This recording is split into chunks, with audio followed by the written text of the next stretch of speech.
E o empreendedor é justamente a figura-chave por trás disso. É o empreendedor que vai estar alerta a essas oportunidades. Eu cito o exemplo do bilionário Michael Dell, porque ele fundou a empresa dele com $1.000. $1.000, os marxistas gostam de falar de monopólio de meio de produção. $1.000, acredito eu, que quase qualquer um aqui consiga levantar, mesmo que não tenha. E ele fundou a Dell com $1.000 e ficou bilionário. Como que ele fez isso? Oferecendo valor à sociedade, oferecendo computadores mais baratos, criou o valor para a sociedade através de um método novo de venda. E por isso ficou bilionário. Numa economia de mercado, é o consumidor que manda. Não tem jeito, os produtores ficam numa disputa eterna competitiva para atender a demanda do consumidor. Tem uma frase de Ludwig von Mises, da escola austríaca, que é boa. As pessoas não bebem uísque porque existem destilarias. É ao contrário, existem destilarias porque as pessoas bebem uísque. É a demanda que força a necessidade de produtores estarem atendendo o que nós queremos, o que nós desejamos. Bom, outra teoria, já que eu citei Mises, mais um da escola austríaca, Hayek, falava do conhecimento disperso. Por que isso é importante? Isso é importante pelo seguinte: nenhuma entidade consegue agregar todo o conhecimento que existe numa sociedade. Cada um de nós é detentor de uma parcela, um bit de informação relevante. E quando você exerce suas preferências, você está colocando isso à mostra. O mercado é justamente esse processo evolutivo de interações livres de seres humanos com demandas e conhecimentos particulares. Isso vai contra totalmente a ideia do planejamento central, como uma espécie de grupo clarividente pudesse dizer para onde deve ir a economia, o que é a demanda, o que é o futuro da economia, uma postura arrogante. E sem falar da questão do preço. Preço é a principal ferramenta de informação dessas demandas e conhecimentos individuais. Quando você vai para uma economia socialista, por exemplo, você anula esse mecanismo de preço. É simplesmente inviável o cálculo racional numa economia socialista. Por isso, principalmente, a União Soviética faliu e todas as nações que tentaram o socialismo faliram.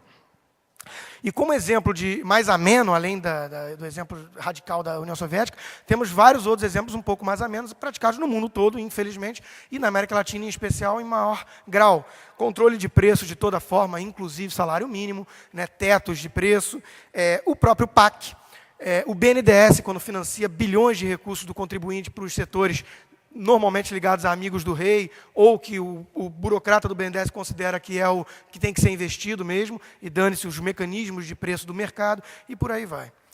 Bom, isso tudo é uma espécie de introdução para chegar no tema da globalização, que é o tema do fórum. Por que isso tudo antes? Porque, para mim, globalização nada mais é do que uma simples ampliação dessas liberdades individuais mencionadas, e que tem que romper com certas barreiras artificialmente criadas. Quais são essas barreiras? A principal dela, uma forma de coletivismo, é o nacionalismo, o ufanismo nacional. Einstein já dizia que nacionalismo é a doença infantil da humanidade. E Schopenhauer dizia: a individualidade sobrepuja em muito a nacionalidade e, num determinado homem, aquela merece 1000 vezes mais consideração do que esta.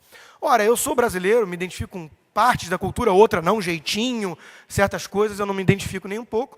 Porém, eu sou brasileiro porque eu nasci no mapa. Nós tivemos ontem mesmo o Sardenberg mencionando a questão patética da empresa aérea que vai poder ser criada apenas porque o sujeito que é o dono da JetBlue nasceu por acidente no Brasil.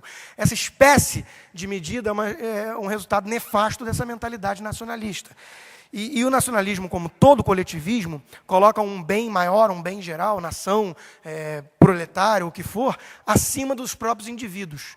E o que significa isso? Significa tornar todos os indivíduos meios sacrificáveis para o bem geral, sabe-se lá por quem definido. E nação não tem interesse, existem interesses nacionais, individuais, interesses de indivíduos de uma nação. Nação não tem interesse. Isso é fruto do que o Mises, novamente, chamou de hipostatização. É você atribuir existência concreta a um construto mental, a uma abstração. Nação é uma abstração, o que existe são indivíduos concretos. E, curiosamente, eles invertem tanto a coisa que nós, indivíduos, é que passamos a ser meios sacrificáveis, abstrações. Podemos ser explorados e nos tornamos súditos em prol do bem geral definido por um grupo, um grupelho de poder. O mercantilismo é outro filhote nefasto dessa mentalidade. Mercantilismo, o Adam Smith veio combater isso, Colbert lá na França. O mercantilismo é aquela mentalidade tosca de que a nação é que tem que exportar mais e importar é uma coisa ruim. Ora, voltando para o âmbito individual, o que é importação e exportação? Exportação é eu produzir algo e vender, e importação é justamente o que eu vou obter em troca, eu vou consumir. Então isso é absolutamente saudável. Quem condena a globalização, por coerência, o que é difícil exigir dessa turma, deveria defender subsistência a nível individual. Deveria condenar também troca entre Estados. Ora, se é maléfico importar algo da China, por que seria benéfico importar algo do Rio Grande do Sul para o Rio de Janeiro? Também estaria roubando empregos dos cariocas. Em última instância, por que seria útil importar algo do meu vizinho? Eu vou construir tudo. Vamos voltar à época da subsistência tribal ou individualista. E esse tribalismo, ainda, pelo incrível que pareça, atrai muitos românticos. É uma herança nefasta aí do Rousseau, né? A ideia idílica de um passado maravilhoso, Jardim do Éden, onde não existia competição, propriedade privada, são conceitos tolos, né? Condenar a globalização, portanto, é irracional e significa justamente condenar aqueles dois processos que eu mencionei antes, a divisão de trabalho e a destruição criadora. É condenar o povo dentro de uma nação ao eterno atraso.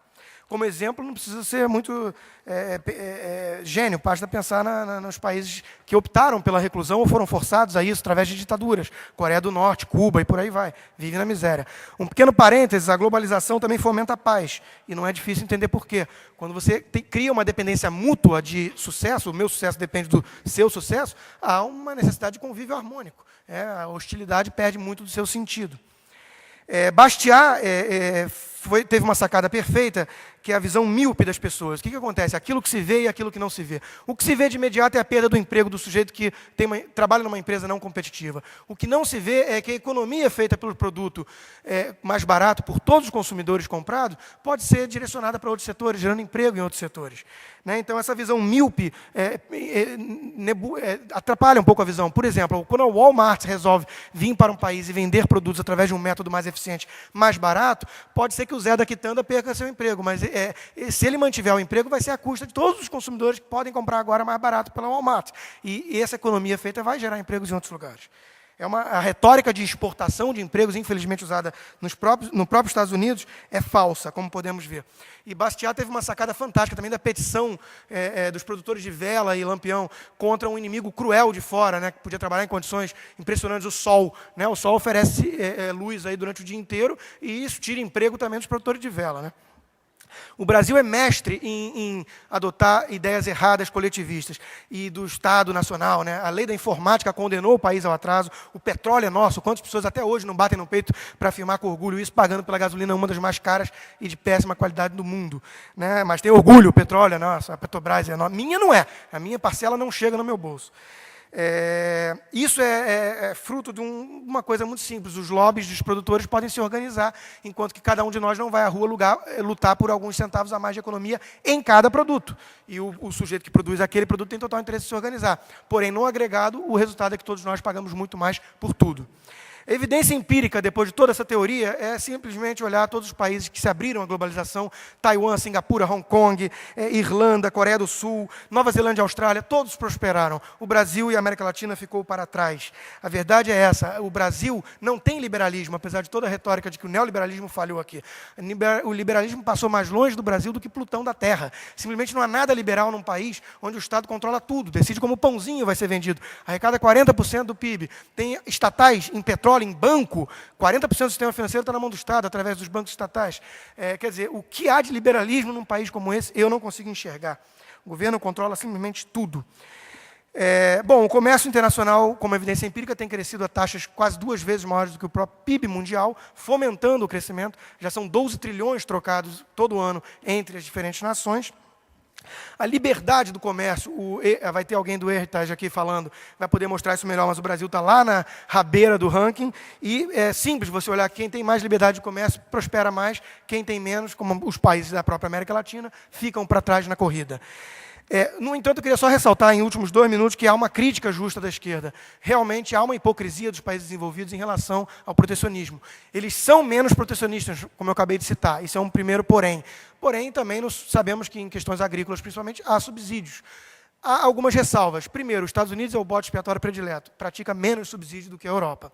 Segundo, há uma incoerência incrível da esquerda. Ela condena isso, mas recebe com braços abertos e tapete vermelho o Dr. Beauvais no Fórum Social Mundial. Dr. Beauvais é o francês ícone desse subsídio que tira emprego do Brasil. E o MST adora jogar coquetéis Molotov em McDonald's, que gera emprego e renda, junto ao lado do Beauvais. Então é uma incoerência incrível, não dá para entender.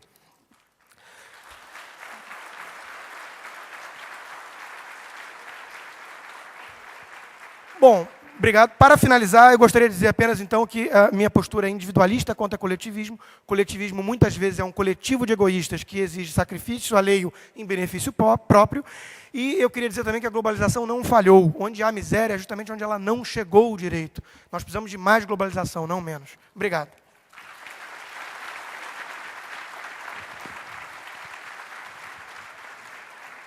Rodrigo Constantino, muito obrigado.